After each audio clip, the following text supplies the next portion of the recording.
안녕하십니까. 참 좋은 인연입니다. 업보 차별경 공부 시간이 되겠습니다. 한번 읽어보면서 설명을 드리도록 하겠습니다. 또 중생들로 하여금 지옥의 가품을 받게 하는 10가지 업이 있다. 지옥의 업보 10가지 업이 있다. 그래서 여기서부터 이제 지옥, 아귀, 축생, 아슈라, 인간, 천상계의 이제 인연법에 대해서 하나하나 나오게 될 겁니다. 그래서 첫 번째, 지옥의 가품을 받게 하는, 그러니까 지옥에 떨어지는 10가지 업이 있다. 첫째는 몸으로 중한 악업을 행하는 것이요. 몸으로 중한 악업을 행한다. 여기서 중한 악업은 이제 무거운 악업, 몸으로 무거운 악업을 행하는 것이요. 둘째는 입으로 중한 악업, 입으로 무거운 악업을 행하는 것이며, 셋째는 뜻으로 중한 악업을 행하는 것이다. 뜻으로 이제 무거운 업보를 행하는 것이다. 그래서 몸과 말과 생각으로 무거운 업보를 짓는 것, 그것이 지옥에 떨어지는 업보가 되겠죠. 그래서 우리 부처님의 경전에 보면 법구경이라든가 또 수많은 경전에서 부처님께서 한결같이 몸을 잘 지키고 다스려라, 입을 잘 지키고 다스려라, 마음을 잘 지키고 다스려라, 몸과 말과 생각을 잘 지키고 다스려야 된다라는 구절이 아주 자주자주 볼 수가 있습니다. 그래서 몸과 말과 생각으로 우리가 선업을 짓고 있는지, 몸과 말과 생각으로 악업을 짓고 있는지 우리가 끊임없이 되돌아보고, 끊임없이 업장소멸을 하고, 끊임없이 복과 선업과 공덕을 닦을 수 있도록 끊임없이 노력을 해야 되겠습니다. 넷째는 아주 없어진다는 소견을 내는 것이요. 다섯째는 항상 있다는 소견을 내는 것이며. 자, 여기서 이제 중요한 게 나오네요. 자, 넷째는 아주 없어진다는 소견, 그러니까 아주 없어진다, 사라진다라는 견해를 내는 것이며, 이걸 우리가 부처님 가르침 공부하면 단멸견이란 게 나옵니다. 단멸견, 모든 것은 끊겼다. 그래서 이제 대표적인 게, 사람이 죽으면 모든 것이 끝난다. 그냥 이번 생만 있을 뿐 다음 생은 없다. 사람이 죽으면 그걸로 끝난 것이다 라는 견해를 이제 악도에 떨어지는 그런 아주 삿된 견해다라는 게 경전을 보다 보면 나옵니다.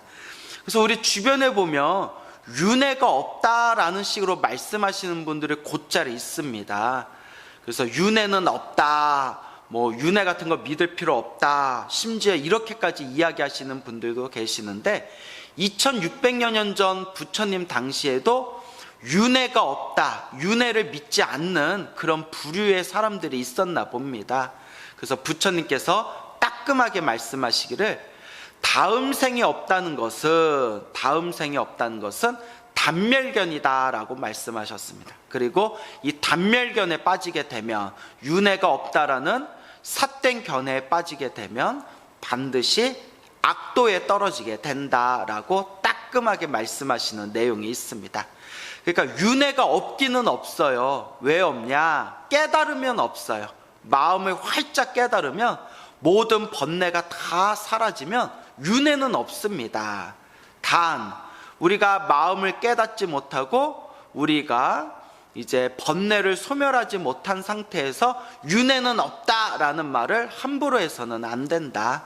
항상 우리가 인과 업보를 무섭게 여겨야 되고, 다음 생 내가 사람으로 태어날지 짐승으로 태어날지 하늘세계에 태어날지 지옥에 떨어질지 한 치 앞도 알 수가 없지 않습니까?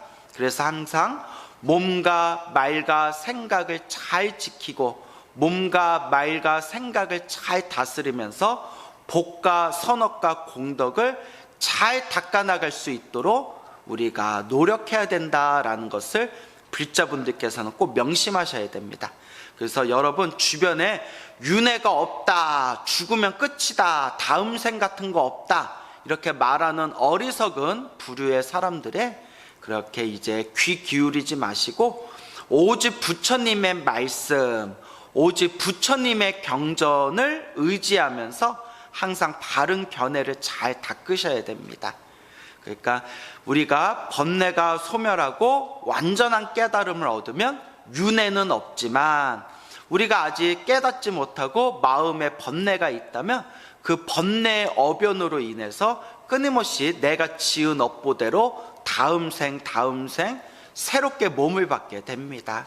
그러니까 우리가 항상 세세생생 태어나고 죽고 또 태어나고 죽는 그 세세생생 동안 항상 사옹서원 모든 중생 다 제도하겠습니다. 모든 번뇌 다 끊겠습니다. 모든 법문을 다 배우겠습니다. 불도를 반드시 이루겠습니다 라는 사옹선의 원력을 가슴에 품고 세세생생 성불하는 그날까지 항상 이 공덕과 수행을 닦는 삶을 살아야 된다라는 것을 우리 불자 여러분들께서 마음에 늘 되새기시고 늘 되새기시기 바랍니다. 다섯째는 항상 있다는 소견을 내는 것이며, 항상 있다는 소견, 이게 이제 좀 내용이 어렵죠? 근데 이제 항상 있다는 소견은 무엇이냐? 우리 부처님 법은 무아법이라고 합니다. 무아. 그래서 고정된 실체가 없다. 나라고 할 만한 고정된 실체가 없고 내 것이라고 할 만한 고정된 실체가 없다. 그래서 이제 무아법이라고 합니다. 그래서 우리 부처님의 법을 세 가지로 함축시키면 삼법인이라고 하지 않습니까? 세 가지 진리의 도장이다, 세 가지 깨달음의 도장이다 해가지고 삼법인이라고 부르는데요. 삼법인이 첫째, 재행무상. 모든 것은 영원한 것이 없다. 모든 존재하는 것, 그러니까 모든 이루어진 것은, 이루어진 것은 언젠가 무너지고 흩어지기 마련이지 않습니까? 그러니까 모든 것이 인연 따라 일어나고 인연 따라 사라질 뿐, 이루어진 모든 것은 영원한 것이 없다. 그래서 재행무상이라고 부르고요. 그리고 영원한 것이 없기 때문에 모든 존재는 나다, 내 것이다 라고 할 만한 고정된 실체가 없다. 영원한 것이 없고 고정된 실체가 없다라는 것을 완전히 깨닫게 되면 마음의 모든 번뇌, 모든 집착이 산산이 부서지면서 열반 적정, 열반, 모든 번뇌가 사라진 깨달음, 열반의 고요하고 평온한 깨달음을 얻게 될 것이다. 그래서 재행무상, 이루어진 것은 영원한 것이 없다. 재법무아, 모든 존재는 나다, 내 것이다 라고 할 만한 고정된 실체가 없다. 그리고 열반적정, 모든 번뇌와 욕망의 집착이 산산이 부서진, 탐진치 삼독의 불이 꺼진 이 열반은 적정, 고요하고 평온하고 편안하다. 이것이 바로 삼법인입니다. 그런데 불법을 잘 이해하지 못하는 중생들은 무언가 영원한 것이 있다, 영원한 것이 있고 무언가 나라고 할 만한 고정된 실체가 있다, 내 것이라고 할 만한 고정된 실체가 있다 라는 그런 집착심을 일으키게 됩니다. 그러한 영원한 것이 있을 것이고 나라고 할 만한 고정된 실체가 있을 것이다 라는 그 집착심을 항상 있다는 소견, 이걸 상견이라고 부릅니다. 항상 하는, 그러니까 무언가 영원하다라는 견해. 그래서 상견, 항상 있다는 소견을 내게 되는데, 이와 같이 무언가 영원한 것이 있고 고정된 실체가 있을 거라는 그런 집착의 마음을 가지고 있는 사람들은 죽어서 악도에 떨어지게 된다라는 부처님의 준엄한 말씀이 되겠습니다. 그러니까 우리 불자님들은 항상 이 삼법인을 마음에 꼭 염두에 두시기 바랍니다. 삼법인, 이루어진 것은 영원한 것이 없다. 그래서 금강경에서 뭐라고 이야기하고 있죠? 일체유의법, 모든 유의법은, 모든 조작된 법은 꿈과 같고 환상과 같고 그림자와 같고 물거품과 같고 그리고 번쩍이는 번갯불과 같고, 그래서 금강경 사국에 나오지 않습니까? 영원한 것이 없고 고정된 실체가 없다.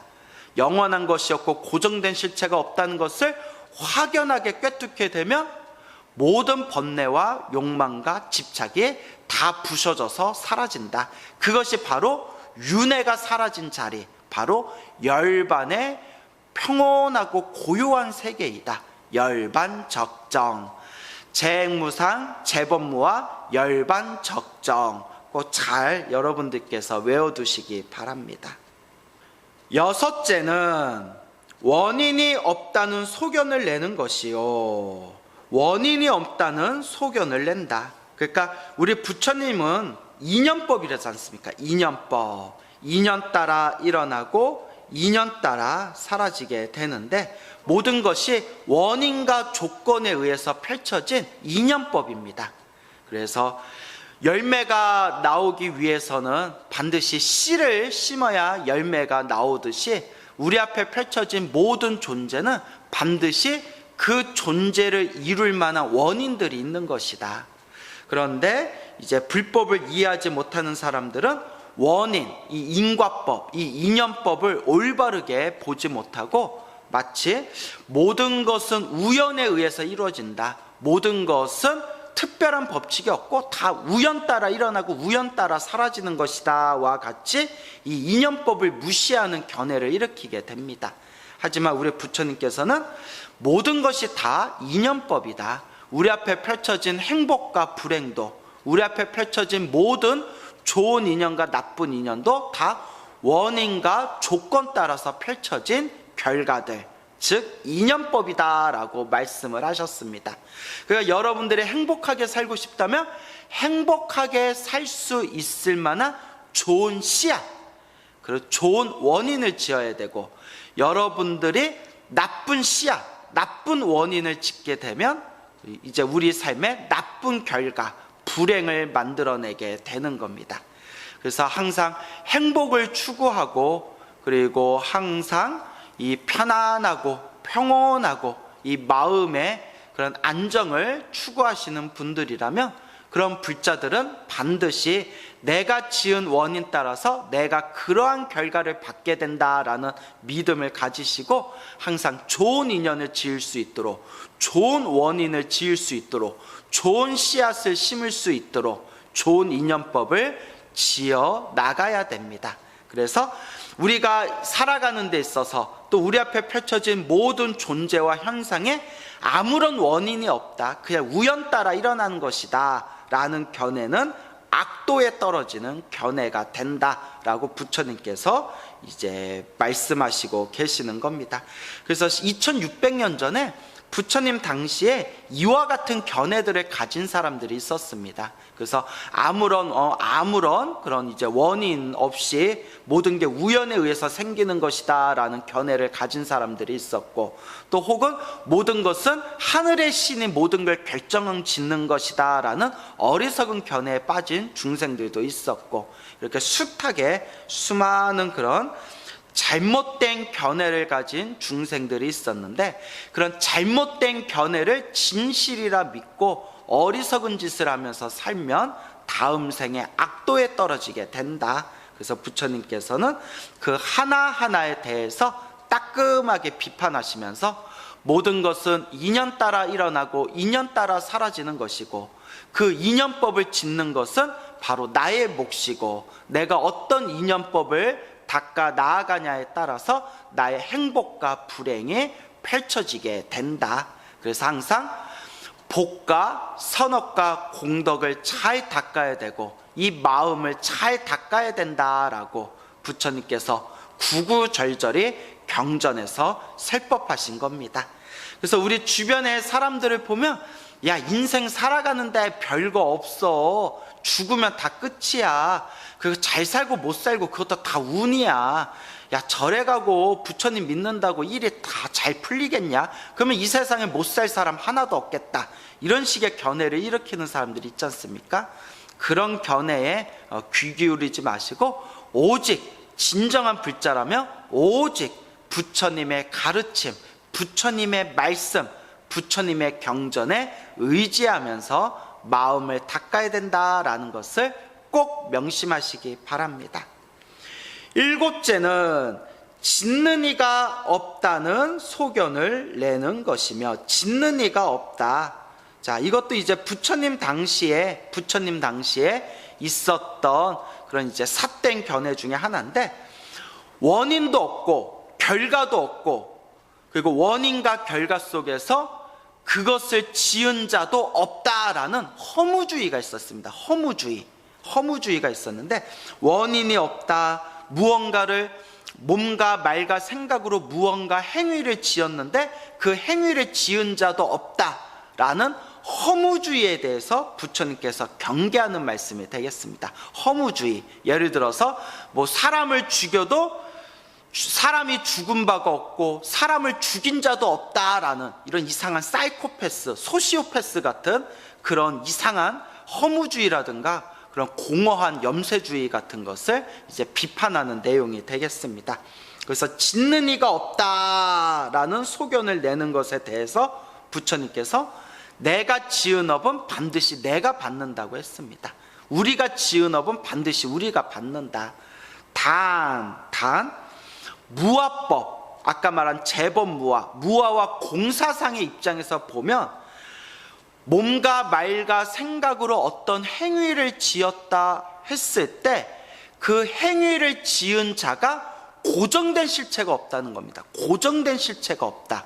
근데 여기서 중요한 게 아무것도 없다는 허무주의가 아니라 무언가 영원하다라는 고정된 실체가 없다라는 입장에서 업을 지은 자도 없고 업을 받는 자도 없다라는 내용이 경전에 나오는데, 그거는 재범무아의 무아법, 고정된 실체가 없다라는 무아법과 공사상 입장에서 바라본 거지, 여기서 말하는 이제 외도들이 얘기하는, 불교 외의 외도들이 얘기하는 허무주의를 말하고 있는 게 아닙니다. 그래서 여러분, 우리가 불교 공부하다 보면 부처님이 말씀하신 공사상, 모든 것이 텅 비어있다라는 공사상하고 모든 것이 아무것도 없다라는 허무주의하고 헷갈려하는 분들이 있습니다. 그래서 불교 공부를 잘못하신 분들 중에서는 불교 공부하다가 허무주의나 염세주의에 빠지시는 분들이 있거든요. 이거는 옛날부터 우리 선지식들이 말씀하셨지만, 불교 공부를 하면서 허무주의, 염세주의에 빠지는 것은 불교를 잘못 이해하고 있는 겁니다. 그래서 반야심경을, 금강경을 우리가 올바르게 공사상을 공부하게 되면 고정된 실체가 없을 뿐이지, 이것이라고 할 만한 고정된 실체가 없다는 뜻이지, 고정된 실체가 없다라는 것을 허무주의로 이해해서 선업을 지을 필요도 없다, 악업을 지어도 그 악업을 받는 자도 없다라는 식의 그런 어떤 공허한 허무주의에 빠져서는 안 됩니다. 나중에 기회가 되면 반야심경이나 금강경을 제가 또 새롭게 강의하게 될 때 그때 한번 또 자세히 언급을 해보도록 하겠습니다. 그래서 짓는 이가 없다, 받는 이가 없다, 이것은 이제 부처님 가르침을 믿지 않는 허무주의에 빠진 사람들의 견해. 그래서 허무주의에 빠져서 선업도 없고 악업도 없고, 선업을 받는 자도 없고 악업을 받는 자도 없고, 선업을 짓는 자도 없고 악업을 짓는 자도 없다라는 이런 허무주의에 삿된 견해에 빠진 중생은 나중에 죽어서 이제 악도에 떨어지게 된다라는 말씀이 되겠죠. 그러니까 항상 내가 지은 업은 내가 받는다라는 인과 업보, 인연법에 대한 무서움을 여러분들이 가슴에 품고 항상 업장과 악업과 죄업을 소멸하도록 끊임없이 기도하고, 또 끊임없이 복과 선업과 공덕을 잘 닦아 나가셔야 됩니다. 여덟째는 소견이 없다는 소견을 내는 것이며, 자, 이것도 이제 부처님 당시에 있었던, 그 부처님 당시에 어느 종교인이 있었는데, 이 부처님 당시에 그 어떤 종교인은 자기는 아무런 견해가 없다라는 그런 말을 하고 다녔습니다. 나는 아무런 견해가 없다. 나는 아무런 생각이 없다. 소견이 없다. 그러니까 부처님께서 그 얘기를 듣고 이렇게 말씀하십니다. 아무런 견해가 없다는 그게 견해 아니냐라고 부처님께서 따끔하게 얘기하시거든요. 그래서 소견이 없다는 소견, 아무런 견해가 없다라는 그 견해, 이것도 이제 공허한 허무주의, 염세주의와 이제 맞닿기 때문에 이것도 이제 허망한 삿된 견해이다. 그래서 나는 아무 생각 없어 뭐 이런 식으로 이제 살아가게 되면 복과 선업과 공덕을 잘 닦는 그런 어떤 수행의 마음에서 벗어나서 허무주의에 빠지게 되겠죠. 그래서 부처님께서 소견이 없다라는 소견, 그러니까 나는 아무 견해가 없다라는 그 견해도 삿된 견해이다, 이제 이런 말씀이 되겠습니다. 그러면 우리는 어떤 견해를 가져야 될까요? 항상 부처님의 말씀, 부처님의 경전에 의지해야 된다라는 것을 다시 한번 여러분들이 명심하시기 바랍니다. 아홉째는 치우친 소견으로 내는 것이며, 치우친 소견, 이것을 우리 불교에서는 극단의 견해라고 합니다. 극단, 그러니까 유와 무, 있다 없다 라와 같은 견해, 이것이다 저것이다 라는 분별심을 뜻하는 것이 되겠습니다. 그래서 치우친 견해, 이것 아니면 저거, 그리고 저거 아니면 이거, 이러한 분별심, 우리 중생들은 끊임없이 분별심을 일으키지 않습니까? 근데 여러분, 분별심이 나쁘지만 분별심 중에서는 좋은 분별심도 있습니다. 좋은 분별심도 있어요. 좋은 분별심은 어떤 분별심이냐, 부처님의 올바른 말씀을 잘 분별해서 닦는 것, 세상의 삿된 옳지 못한 바르지 못한 가르침을 잘 분별해 가지고 걸러내는 것 등등의 바로 올바른 분별심이 되겠습니다. 그래서 나쁜 분별심, 너와 나를 구별하고 너와 나가 서로 다르고 내가 너보다 낫다, 내가 너보다 잘났다라는 이러한 나쁜 분별심은 우리가 악업을 짓게 되지만, 부처님의 바른 가르침을 분별하고 세상의 삿된 가르침을 분별해서 걸러내는 이런 바른 분별심은 우리를 깨달음의 길로 인도해 줍니다. 그래서 분별심도 좋은 분별심이 있고 나쁜 분별심이 있다. 여기서 말하는 치우친 소견을 내는 것은 나쁜 분별심을 뜻하는 거예요. 나쁜 분별심, 이런 번뇌와 망상으로서 분별해 가지고 이제 사람들을 괴롭히고 나 자신의 이익을 추구하는 이러한 치우친 견해, 극단의 견해는 죽어서 악도에 떨어지게 된다라는 말씀이 되겠습니다. 자, 열째는 은혜 갚을 줄을 모르는 것이니, 그렇죠? 우리 중생들이 은혜를 받았으면 또 은혜를 갚아야 되잖아요. 은혜 갚을 줄 모르는 마음은 이제 나의 이익만을 추구하고 나의 욕심만을 추구하고 나의 욕망만을 추구하는 자들은 이 이웃과 내 주변 사람들과 그리고 이 세상의 은혜를 모르고 저버리고 인륜을, 윤리와 도덕을 저버리는 그런 삶을 사는 사람들은 죽어서 악도에 떨어지게 될 것이다 라는 말씀이 되겠습니다. 이런 10가지 업으로 지옥의 가품을 받느니라. 그래서 다시 한번 읽어보겠습니다. 첫째는 몸으로 무거운 악업을 행하는 것이요, 둘째는 입으로 무거운 악업을 행하는 것이며, 셋째는 뜻으로, 생각으로 무거운 악업을 행하는 것이다. 넷째는 아주 없어진다는 소견을 내는 것이요, 아주 없어진다, 이것도 허무주의죠. 허무주의, 단멸견이라고 부른다고 했죠. 허무주의. 다섯째는 항상 있다는 소견을 내는 것이며, 항상 있다는 소견, 무언가 영원한 것이 있고 무언가 고정된 실체가 있다라는 그런 집착심을 일으키는 것을 뜻하고 있습니다. 여섯째는 원인이 없다는 소견을 내는 것이요, 원인이 없다, 인연법을 무시하는 거죠. 일곱째는 짓는 이가 없다는 소견을 내는 것이며, 짓는 이가 없다, 어떠한 행위를 지었는데 받는 자가 없다, 이것은 이제 이것도 또한 허무주의, 공허주의에 빠지게 된 거죠. 여덟째는 소견이 없다는 소견을 내는 것이요, 이것도 이제 허망한 생각이죠. 망상의 마음을 뜻합니다. 아홉째는 치우친 소견으로 내는 것이며, 분별심을 뜻하는 거죠. 근데 제가 분별심도 좋은 분별심이 있고 나쁜 분별심이 있다고 했죠. 우리는 나쁜 분별심을 없애도록 노력해야 됩니다. 열째는 은혜 갚을 줄을 모르는 것이니 윤리와 도덕을 무시하는 것을 뜻합니다.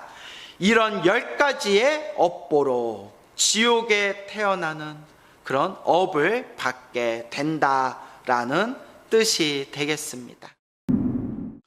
또한 중생들로 하여금 축생의 갚음을 받게 하는 10가지 업이 있다. 중생들이 축생으로, 짐승으로 태어나는 10가지 업보가 있다. 짐승으로 태어나는 10가지 업보. 첫째는 몸으로 중간 악업을 행하는 것이요, 둘째는 입으로 중간 악업을 행하는 것이며, 셋째는 뜻으로 중간 악업을 행하는 것이다. 중간 악업이라고 돼 있죠.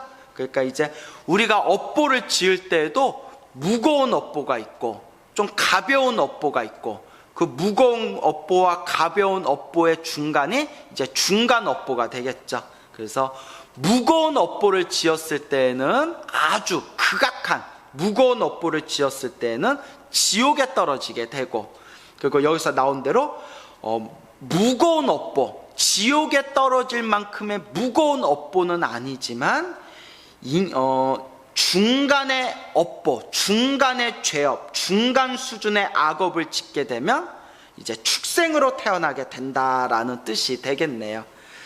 자, 그래서 몸과 말과 생각으로 이제 안 좋은 업보, 악업들을 짓게 되면 이제 축생, 이제 짐승으로 태어나게 된다라는 뜻이 되겠죠.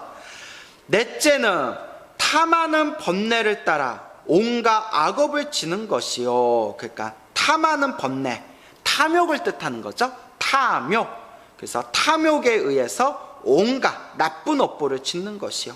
다섯째는 성내는 번뇌를 따라 온갖 악업을 짓는 것이며, 성내는 번뇌, 이제 화를 잘 내는 것이죠. 화를 잘 내는 그런 분노를 일으키는 번뇌에 따라서 온갖 악업을 짓는 것이며, 여섯째는 어리석은 번뇌를 따라서 온갖 악업을 짓는 것이다. 어리석은 번뇌를 따라서 온갖 악업을 짓는 것이다.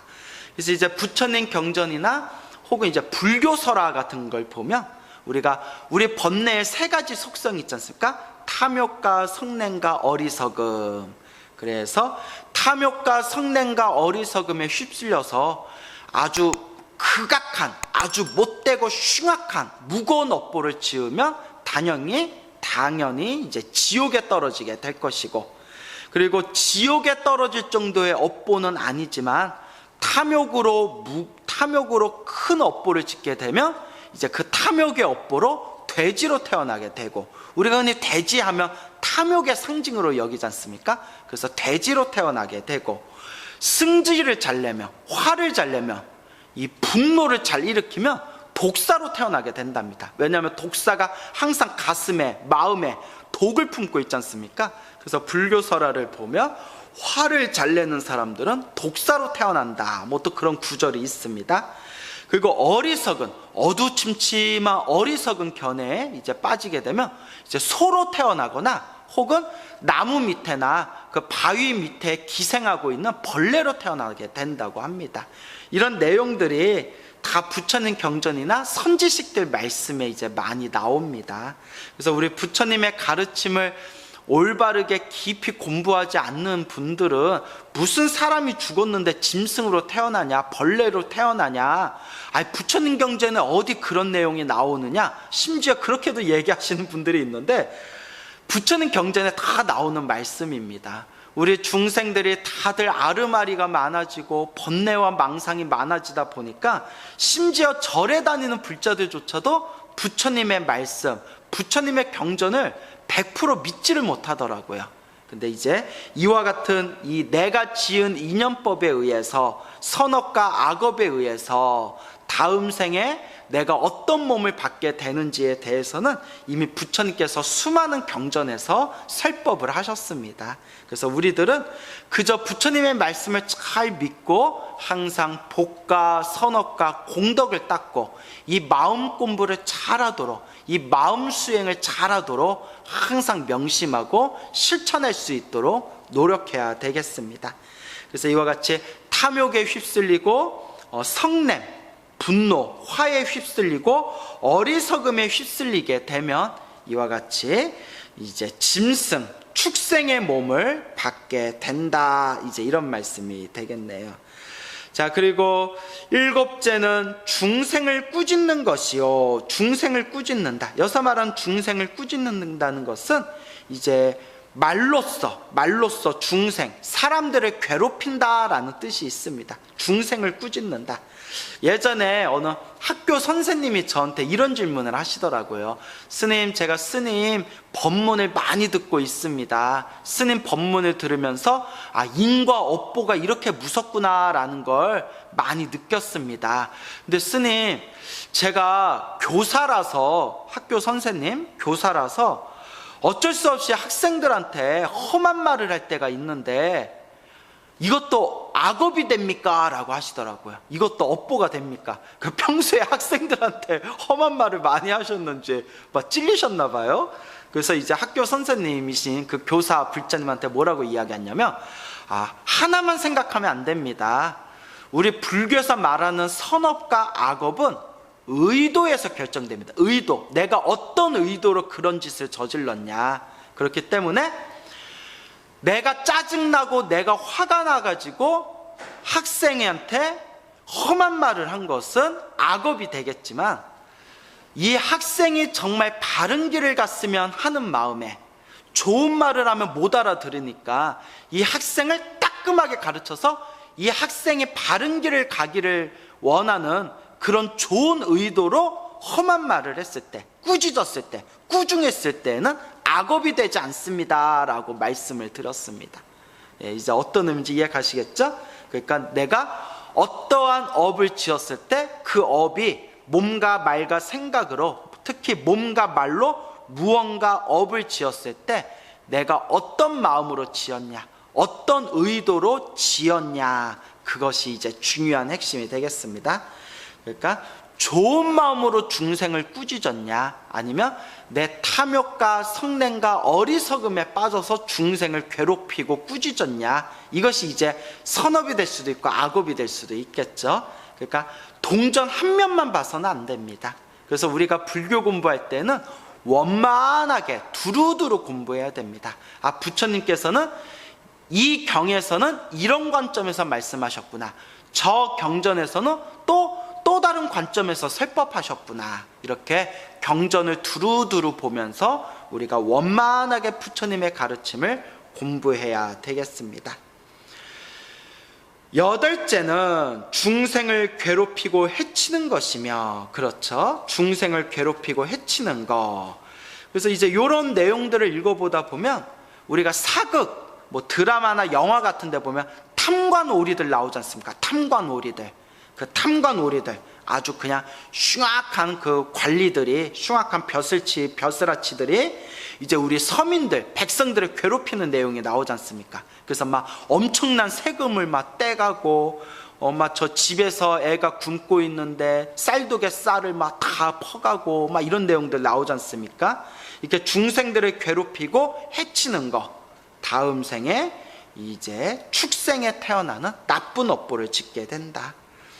아홉째는 더러운 물건을 보시하는 것이요. 자, 그 보시하기는 보시하는데, 보시는 엄청 좋은 거지 않습니까?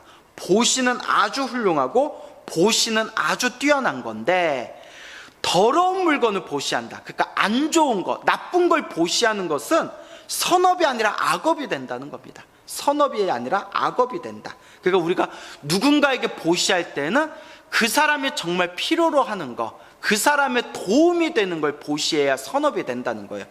요거 보니까 딱 생각나는 게, 여러분 뉴스에서 보셨을 거예요. 뉴스에서 보다 보면 뭐 어느 지역이나 어느 나라에 재난이 일어났을 때 이렇게 구호 물품을 받는데요. 뭐 옷이라든가 뭐 물건 같은 걸 받는데, 특히 옷 같은 거, 이불 같은 게 많이 필요하지 않습니까? 그러면 정말 다 떨어지고 지저분하고 꾀지지한, 남에게 주기도 정말 창피한 그런 옷들을 가득 보낸대요. 그러면 그걸 사람들한테 줄 수가 없대요. 너무 막 찢어지고 더럽고 너무 오래돼가지고. 그래서 그걸 보내준 그 오래된 옷들을 치우는 게 더 힘들대요. 그래서 심지어는 그냥 옷 같은 구호물품 보내지 마세요라고까지 한대요. 너무 많이 그런 물건들이 온답니다. 그러면 어떤 마음을 좀 못되게 쓰는 사람들은, 아니 힘들어 죽겠는데 주는 대로 받아서 입지, 말이 많네, 이렇게 생각할 수도 있지 않습니까? 그게 못된 마음이라는 거예요. 그래서 누군가에게 보시할 때는 그 사람이 필요로 하는 거, 그거 이왕이면 좋은 걸 보시해야 된다. 또 이제 뉴스에 보다 보면 요새 우리 경비원들한테 갑질하는 사례들이 많지 않습니까? 그래서 경비원 아저씨들한테 이것 좀 드세요 하고 뭐 커피 있지 않습니까? 커피라든가 인스턴트 커피라든가 통조림 같은 거라든가 그런 걸 이렇게 주는데, 아유 잘 먹겠습니다 하고 받아놓고 보면 유통기한이 몇 개월이 지난 걸 주는 거예요.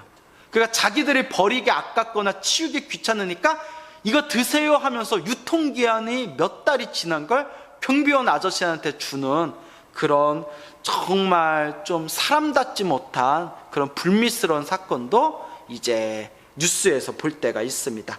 그런 것을 이제 더러운 물건을 보시하는 것이다. 이런 못된 마음을 가지고 살아가면 죽어서 개나 돼지나 짐승으로 태어나게 된다는 겁니다. 그러니까 여러분, 근데 이제 몰라서 준 거는, 그거는 이제 큰 악업이 되지 않아요. 불교에서는 의도가 중요하다고 했죠. 내가 정말 좋은 마음으로 경비원 아저씨들한테 내가 빵이라든가 음료수를 챙겨드려야지 하고 드렸는데, 알고 봤더니 유통기한이 지나 있었던 거예요. 근데 나는 몰랐어요. 나는 모르고 순수한 마음으로 이제 드린 거는, 그건 악업이 되지 않습니다. 내가 모르고 실수로 한 거기 때문에. 그렇지만 실수를 했지만 뒤에서 이제 쌍욕을 먹겠죠. 예. 자, 그래서 그런 것들은 우리가 이제 조금 조심해야 되는 부분이 있는 것 같아요. 그래서 보시할 때는 그 사람들한테 필요로 하는 거, 좋은 걸 보시해야 된다. 열째는 음행하는 것이니, 음행하는 것. 여기서 말하는 이제 음행이라는 것은 이제 삿된 음행, 이제 바람 피고 하는 거 있죠? 이제 윤륜, 윤리와 도덕에서 어긋나는 성관계를 갖는 거. 이렇게 윤리와 도덕에서 어긋나는 그런 잘못된 성관계를 맺는 거. 이것은 이제 짐승으로 태어나는 업보를 받게 된다. 이제 이런 뜻이 되겠습니다. 자, 그래서 여기 별 내용이 없죠? 이해가 되시죠? 이런 10가지 업으로 축생의 업보, 가품을 받게 된다. 자, 그래서 한번 또 쭉 읽어보겠습니다. 처음부터. 첫째는 몸으로 중간 악업을 행하는 것이요. 둘째는 입으로 중간 악업을 행하는 것이며, 셋째는 뜻으로 중간 악업을 행하는 것이다. 넷째는 탐하는 번뇌를 따라 온갖 악업을 짓는 것이요. 다섯째는 성내는 번뇌를 따라 온갖 악업을 짓는 것이며, 여섯째는 어리석은 번뇌를 따라 온갖 악업을 짓는 것이다. 일곱째는 중생을 꾸짖는 것이요. 여덟째는 중생을 괴롭히고 해치는 것이며, 아홉째는 더러운 물건을 보시하는 것이요. 열째는 음행하는 것이니, 이런 10가지 업보로 축생의 가품, 축생의 업을 받게 된다. 그러니까 우리가 항상 조심해야 됩니다, 여러분. 몸과 말과 생각으로 나쁜 업을 짓지 않도록 조심해야 되고, 혹 내가 실수로 나쁜 업을 짓게 되었다 하더라도 항상 마음속으로 늘 부처님께 참회하면서 부처님, 시작 없는 옛적부터 몸과 말과 생각으로 지은, 알고 지었건 모르고 지었건 제가 지은 모든 악업을 참회하겠습니다 라는 마음으로 항상 조심스럽게 매일매일 기도하면서 업장소멸하고 매일매일 선업과 공덕을 닦아 나아가야 됩니다. 그래서 꼭 명심하시기 바랍니다.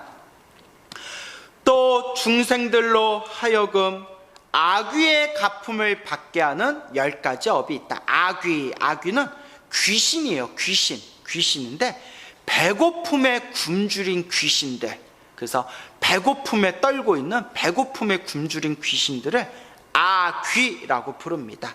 악귀.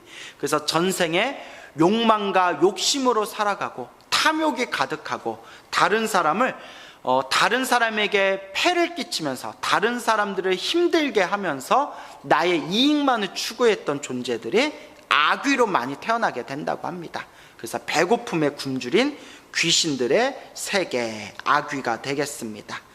자, 그래서 한번 읽어보겠습니다.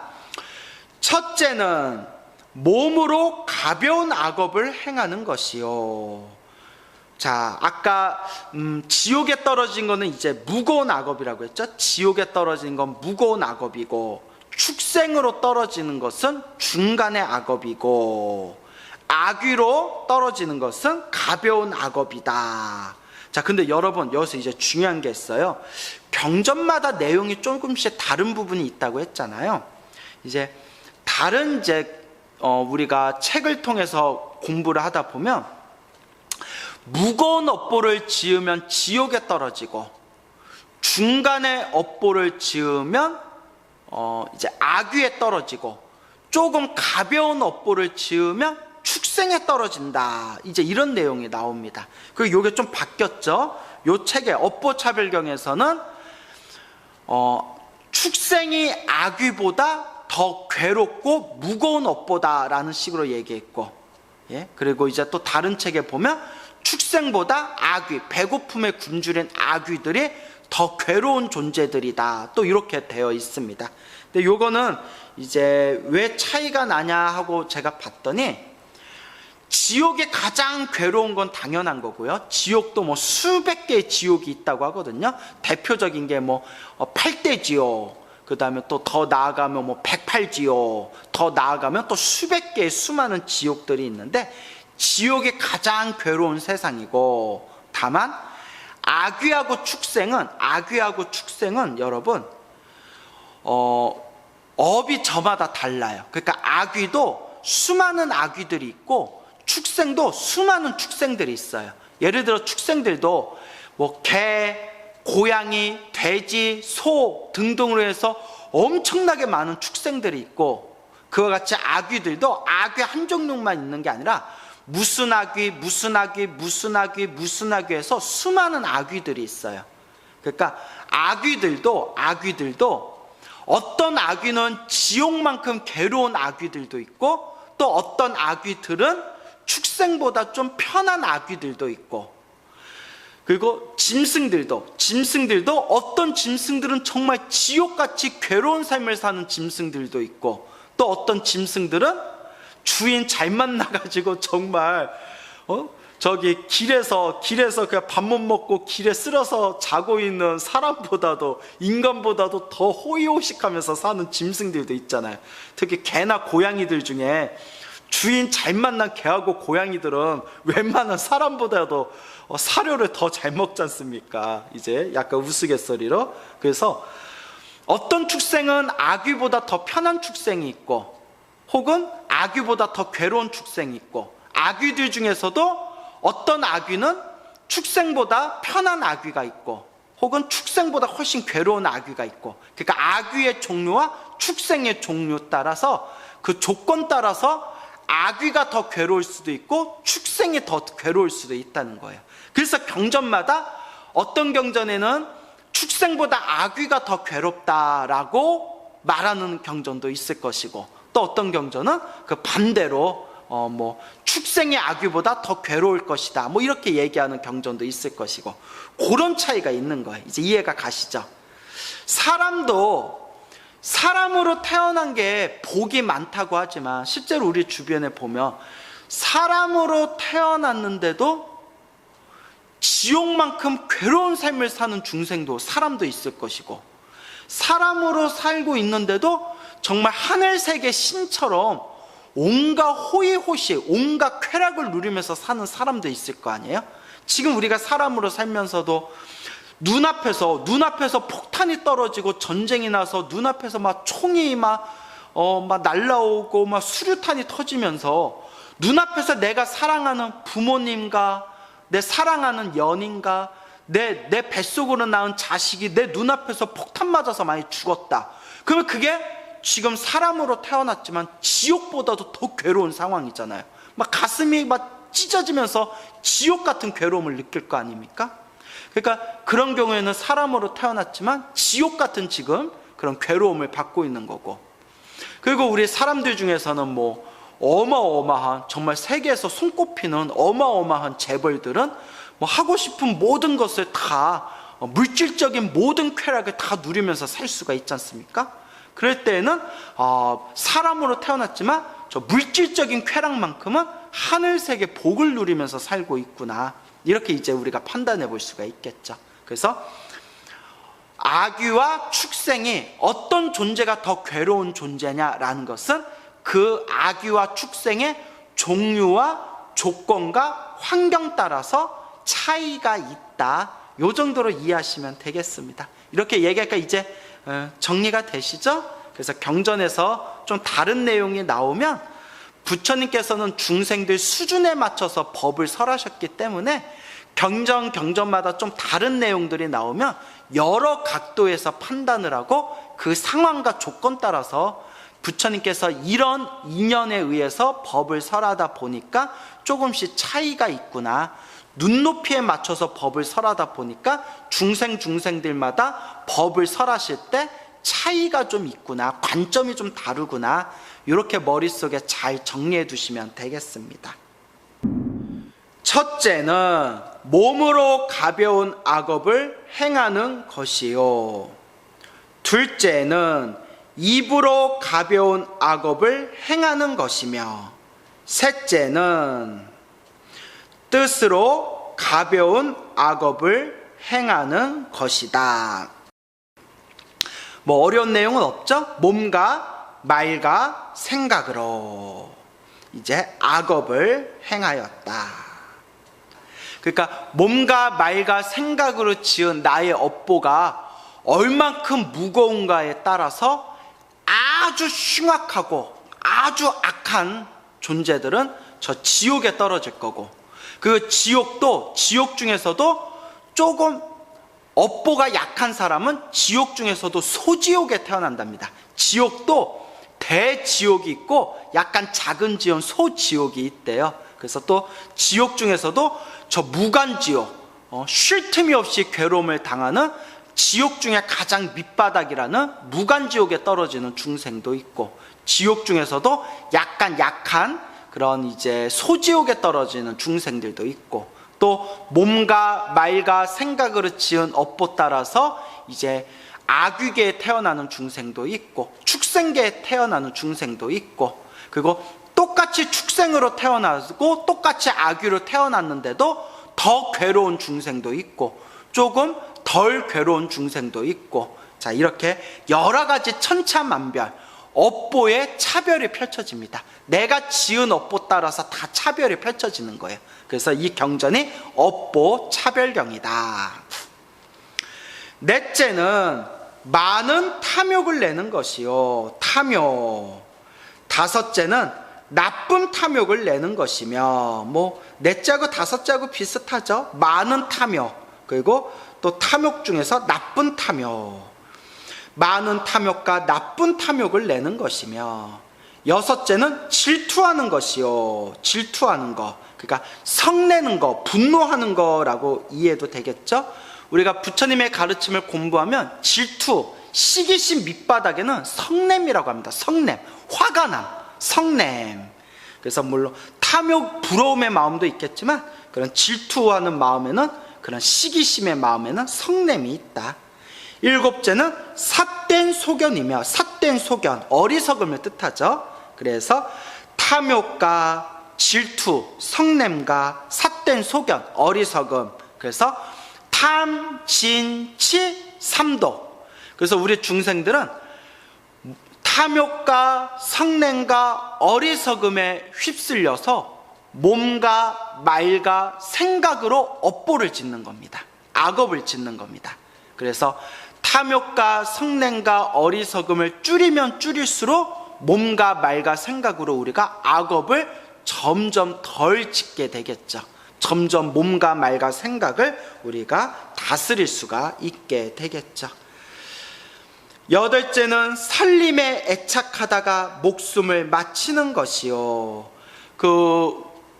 우리 주변의 중생들을 보면 평생 그냥 돈만 벌기 위해서 사는 사람들도 있지 않습니까? 오로지 돈을 목적으로, 오로지 물질적인 것만을 목표로 살아가는 사람들이 있고, 또 평생 동안 돈과 물질적인 것만을 추구하면서 살면서 한 번도 제대로 복과 선업과 공덕을 제대로 닦아보지도 못하고, 그리고 마지막 죽어서 숨 끊어지는 그 순간조차도 아이고 내 돈, 아이고 내 재산, 아이고 내 땅, 아이고 내 건물, 아이고 아까워, 이렇게 내가 평생 동안 모아놨던 내 살림살이에 애착하고 집착하다가 목숨이 끊겼을 때, 이게 탐진치 중에 뭐가 될까요? 탐욕이 되겠죠. 이 탐욕심에 의해서 결국은 이렇게 악귀계에 빠지게 된다.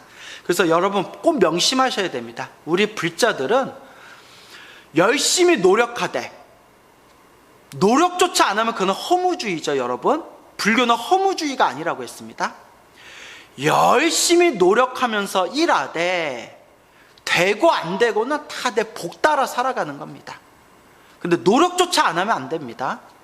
열심히 노력하되 되고 안 되고는 내 복 따라, 내 전생에 내가 지은 복 따라서 다 살아가게 된다. 그리고 열심히 노력하면서 살아가되 항상 복과 선업과 공덕을 닦고 항상 염불하는 마음을 항상 가져야 된다. 그리고 우리 진정한 불자라면 목숨이 끊기는, 코에 숨이 끊기는 그 순간에 염불하면서 죽을 수 있어야 된다. 우리가 막 숨 끊어졌을 때 막 손발을 허저으면서 죽기 싫어, 아우 내 돈, 내 땅, 내 재산 이러면서 죽게 되면 그건 오히려 탐욕의 악업이 된다는 거예요. 숨이 끊어지는 그 순간에 나무아미타불, 관세음보살, 지장보살, 그 숨이 끊어지는 그 순간에 나무아미타불 하고 염불하면서 우리가 목숨을 마칠 수 있다면 이번 생 불자로서 정말 잘 살았다, 이제 이런 말씀을 드리고 싶습니다. 근데 우리가 숨 끊어지는 그 순간에 나무아미타불 하고 염불하려면 얼마나 평소에 염불 수행을 많이 해야 되겠습니까? 설마 여러분들 이렇게 놀다가 숨 끊어질 때쯤에 숨 끊어지게 한 10초 전에, 5초 전에 나무아미타불 하고 죽어야지, 혹시 이런 안일한 생각 갖고 계신 분은 안 계시죠? 그건 절대 쉽지가 않습니다.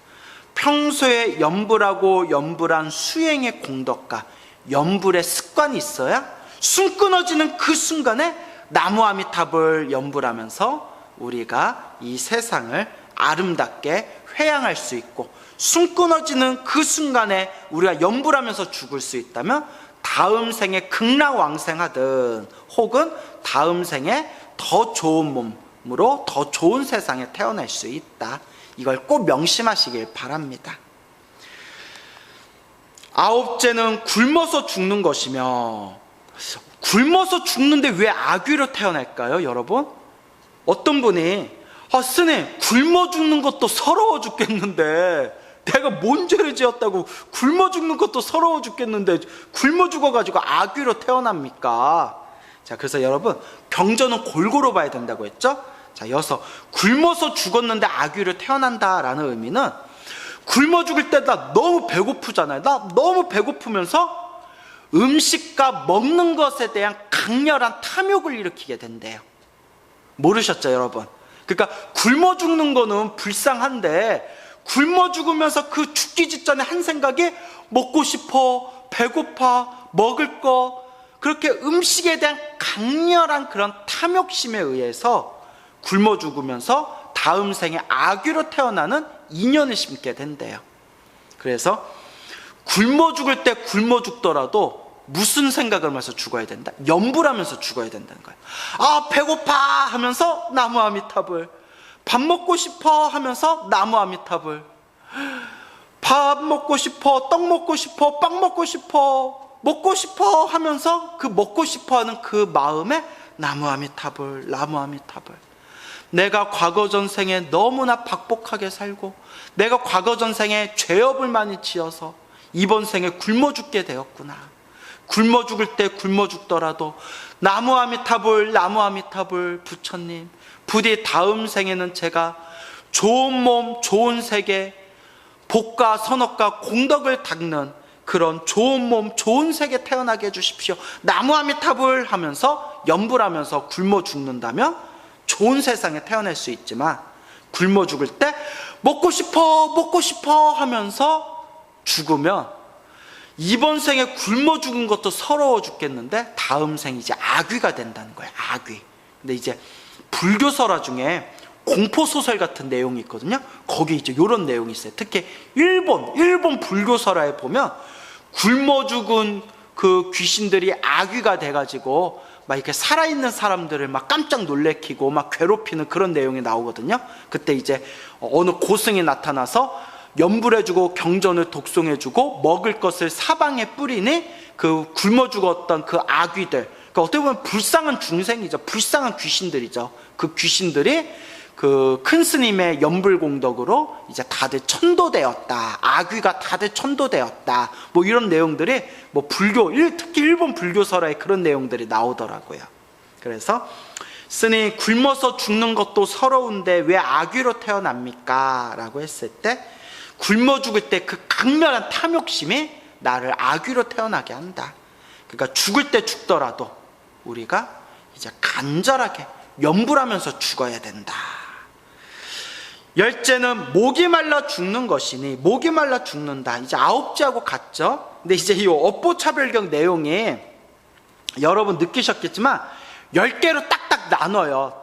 그래서 10개로 1, 2, 3, 4 해서 10개로 1, 2, 3, 4, 5, 6, 7, 8, 9, 10 10개로 다 이렇게 내용을 자르다 보니까 중복되는 게 있어요. 왜 중복되냐면 10개씩 맞춰야 되니까. 그 보다 보면 아, 이거 뭐 9째나 10째나 같잖아, 뭐 4번째나 5째나 이거 똑같은 말이잖아.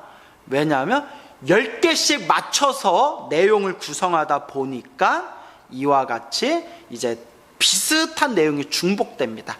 근데 이제 여러분 항상 명심하는 게 책을 보면서 그 담겨져 있는 교훈과 의미를 파악하는 게 중요합니다. 그래서 아, 이런 내용을 이야기하려고 하는 거구나, 이런 뜻을 이야기하려고 하는 거구나, 이제 이렇게 여러분들이 이해하시면 되겠습니다.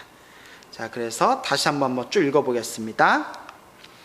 첫째는 몸으로 가벼운 악업을 행하는 것이요, 둘째는 입으로 가벼운 악업을 행하는 것이며, 셋째는 뜻으로 가벼운 악업을 행하는 것이다.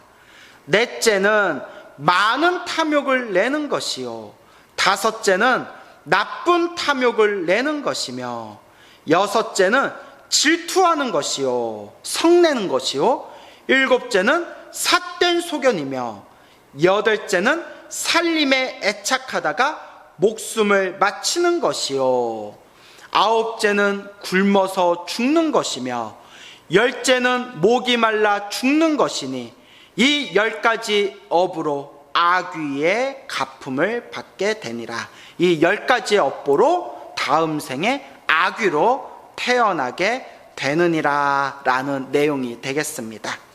자, 이와 같이 지옥, 축생, 아귀로 태어나는 이제 업보에 대해서 설명을 드렸는데, 이 지옥, 악귀, 축생, 이걸 이제 사막도라고 부릅니다. 사막도, 세 가지의 악한 세상이다 라고 이야기하고 있습니다. 세 가지의 악한 세상이다.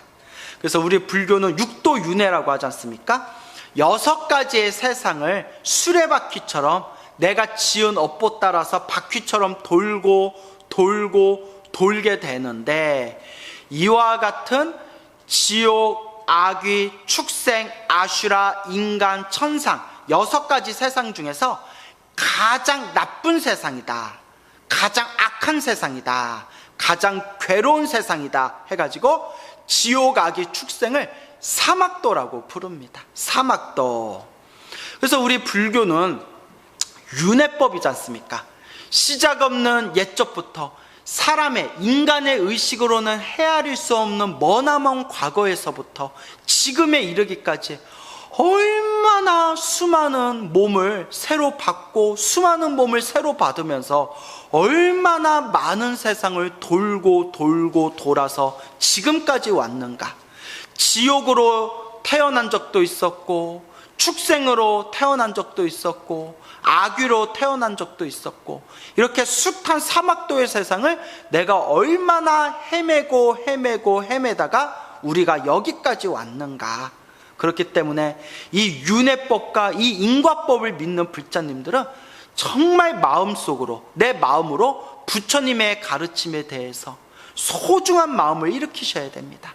내가 사람으로 태어나서 이 부처님의 가르침을 만났음에 대해서 소중한, 정말 다행이다라는 마음을 일으키셔야 됩니다. 그래서 여러분들, 절에 다니시는 불자님들이라면 귀가 따갑도록 들었던 이야기, 사람으로 태어나기가 어렵고 부처님의 법을 만나기가 참으로 어려운데 우리가 사람으로 태어나 불법을 만났으니 라는 표현을 많이 들어보셨지 않습니까? 근데 여러분, 제가 절에 20년이 넘게 이 절에 있다 보니까 제가 확연하게 느낀 게 있습니다. 사람으로 태어나기 어렵고 부처님의 법을 만나기가 어려운데, 부처님의 법을 만나도 올바로 수행하기가 어렵다. 입으로는 부처님의 법을 만난 불자라면서 올바른 수행자로 살아가거나 올바른 불자로 살아가기가 정말 어렵다라는 것을 뼈저리게 느낍니다.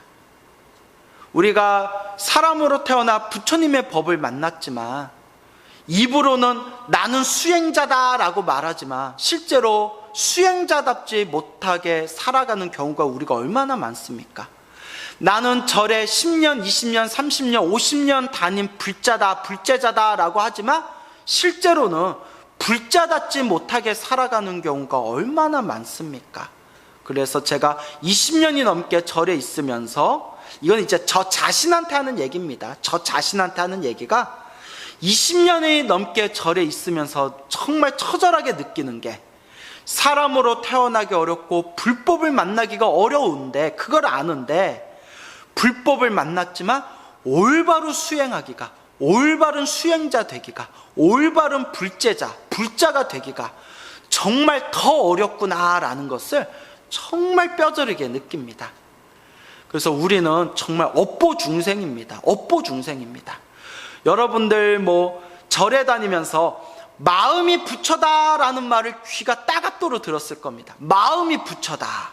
근데 여러분, 마음이 부처다라는 말은 입으로는 쉽게 할 수 있지만 정말 절에 다니는 절 지키는 강아지도 3년을 절을 지키면 마음이 부처다라고 풍어를 읊을 정도로 마음이 부처다라는 말을 우리가 수없이 듣지만 실제로 입으로는 마음이 부처다라고 하면서 실제로 부처같이 사는 사람이 과연 몇이나 됩니까? 입으로는 마음이 부처입니다 하지만 몸으로는 탐욕과 성냄과 어리석음에 저질러서 막말로 5개도 제대로 못 지키지 않습니까? 5개, 살생하지 말라, 도둑질하지 말라, 음행하지 말라, 거짓말하지 말라, 술을 포함해서 정신을 흐리게 하는 걸 가까이 하지 말라. 입으로는 마음이 부처입니다. 여러분, 우리는 다 부처입니다 라고 너무나 쉽게 얘기하지만 실제로 실제 현실에서는 5계조차도 제대로 못 지키는 사람들이 수두룩 하더라. 그래서 제가 항상 하는 이야기가 이론이 중요한 게 아닙니다. 이론이 중요한 게 아니다. 불교는 지식의 종교가 아니다. 불교는 실천의 종교, 그리고 내가 닦아야 되는 수행의 종교, 그리고 내가 스스로 입으로만 떠드는 종교가 아니라 마음으로 체득하는 체험의 종교입니다. 우리 중생들은 업보 중생입니다. 탐욕과 성냄과 어리석음의 힘이 너무나 강해서 끊임없이 잘못을 저지르고 끊임없이 실수를 저지르고 끊임없이 넘어지는 존재들입니다. 그렇기 때문에 더 간절히 염불하고 더 간절히 기도하면서 더 간절히 업장소멸하면서 꾸준하게 복과 선업과 공덕을 닦아나가셔야 됩니다. 그래서 우리가 항상 부처님께 기도하면서 부처님 시작 없는 옛적부터 탐욕과 성냄과 어리석음에 휩쓸려 알고 지었건 모르고 지었건 몸과 말과 생각으로 지었던 저의 모든 업장, 모든 죄업을 참회합니다 라는 마음으로 끊임없이 염불하고 기도하셔야 됩니다. 그리고 입으로만 염불하고 기도하는 것에서 끝나는 것이 아니라 자꾸 몸으로 부족하지만 부족하면 부족한 대로 꾸준히 자꾸 복을 짓고 선업을 짓고 공덕을 쌓고, 그리고 복을 까먹지 않도록 조금이라도 꾸준히 노력해야 됩니다. 불교는 실천의 종교입니다. 근데 여러분 잘 안 돼요. 솔직히 잘 안 됩니다. 오늘은 화 안 내야지 하면서도 벌컥 화나는 게 바로 중생이고, 내가 분명히 지금 이 순간 내가 잘했다라고 여기는 일이, 정말 내가 그 선택을 잘했다라고 여겼던 일들이 오랜 세월이 지나가서 다시 돌아보면 그때 내가 어리석었구나라고 후회하는 게 또한 중생입니다. 그래서 자꾸 닦아야 됩니다. 오죽하면 우리 모든 과거 현재 미래 모든 부처님들께서 삼아승직업을 닦았다라고 말씀하시지 않습니까? 삼아승직업, 아승직업, 인간의 숫자로 헤아릴 수 없는 기나긴 시간을 아승직업이라고 부릅니다. 그 아승직업을 몇 번을 굴리셨다? 3번. 도저히 인간의 숫자로 헤아릴 수 없는 그 머나먼 그 수 없는 시간, 윤회의 시간을 3번을 굴리고 나서 육바라밀을 완성하여 완전 무결한 부처님이 되셨다라고 경전에서 수없이 말씀하시지 않습니까? 그래서 우리가 항상 지금은 내 자신이 부족하지만 항상 꾸준히 닦고 닦는 그런 이런 꾸준한 수행의 마음, 이 수행에 닦겠다라는 그런 발심이 굉장히 중요한 겁니다. 그래서 우리가 천수경을 독송할 때, 천수경을 독송하면서 천수경의 첫 구절이 뭐죠? 정구업진으로 시작하십니까? 정구업진언. 입으로 지은 업을 참회합니다. 정구업진언. 입으로 지은 업을 참회합니다. 정구업진언. 입으로 지은 업을 청정하게 깨끗하게 하는 진언이란 뜻입니다. 그러니까 입으로 지은 업을 참회하는 마음부터 시작하는 겁니다. 정, 깨끗할 정. 구업, 입으로 지은 업. 정구업 진언. 입으로 지은 업을 깨끗이 하는 진언. 그래서 우리가 보면 살생중재 금일참회, 투도중재 금일참회, 사음중재 금일참회, 망어중재 금일참회, 기여중재 금일참회, 양설중재 금일참회, 악구중재 금일참회, 탐해중재 금일참회, 진해중재 금일참회, 치암중재 금일참회 해서 시박참회라고 나오죠? 불자라면 다 외우고 계시죠? 자, 여기서 살생중재 금일참회, 투도중재 금일참회, 사음중재 금일참회 나오죠. 살생, 투도, 사음, 살생하고 도둑질하고 삿된 음란한 짓을 한 것은 이 3가지는, 살생과 투도와 이 사음은 몸으로 지은 업을 뜻합니다. 몸으로 지은 업. 그리고 망어 중재 금일참회로 해서 망어, 기어, 양설, 악구, 망어, 거짓말, 기어, 아첨하는 말, 양설, 막 이렇게 두 말, 이간질 시키는 말, 악구, 악구는 악한 말, 욕설 같은 악한 말, 나쁜 말. 그래서 망어, 거짓말과 기어, 막 아첨하는 속이는 말과 양설, 막 이간질 시키는 말과 악구, 악한 그런 욕설 같은 나쁜 말, 이 네 가지는 어디에 들어간다? 입으로 지은 업에 들어갑니다. 그 다음에 마지막에 탐, 진, 치, 탐의 중재 금일참회, 그 다음에 진의 중재 금일참회, 그 다음에 치암 중재 금일참회 할 때 탐욕과 성냉과 어리석음은 생각으로 지은 업, 마음으로 생각으로 지은 업에 들어갑니다.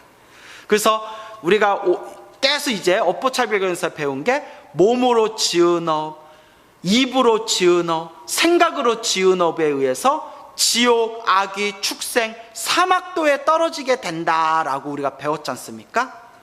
그것을 이제 우리가 천수경 독송하면서 알게 모르게 우리가 끊임없이 참여하고 있었던 겁니다. 몸과 말과 생각으로 지은 업보를 참여합니다. 살생중재, 투도중재, 사음중재는 몸으로 지은 업이고, 망어중재, 기어중재, 양설중재, 악구중재는 입으로 지은 업이고, 탐해중재, 진해중재, 치암중재는 생각으로 지은 업이고, 이와 같이 내가 오늘도 부처님께 염불하고 오늘도 부처님께 기도하면서 내가 몸과 말과 생각으로 지은 업을 녹여나가고 있는 과정입니다. 이 세상에 수많은 사람들은 이 윤회와 인과법을 믿지 않는 중생들이 너무나 많습니다. 하지만 부처님의 8만 대장경에 한결같이 초기경전에서 대승경전같이 한결같이 부처님께서는 윤회와 인과법에 대해서 끊임없이 설법을 하셨습니다. 부처님의 법을 믿으면서 부처님의 법을 닦으면서 윤회와 인과법을 믿지 않는다면 그것은 허공에다 지붕을 짓는 것과 같다. 허공에다가 그냥 지붕을 짓는 것과 같이 아무런 기초가 없는 그런 사상 누각에 불과할 뿐이다 라고 선지식들께서 말씀하셨습니다. 그래서 우리 불자님들 항상 몸과 말과 생각을 잘 지키고 잘 다스리면서 내가 과거 전생부터 지금까지 지었던 그런 죄업과 업보가 있다면 매일매일 염불과 기도로 업장소멸하시고, 그리고 매일매일 조금이라도 꾸준히 복과 선업과 공덕을 닦아 나가시기 바랍니다. 여러분 성불하십시오.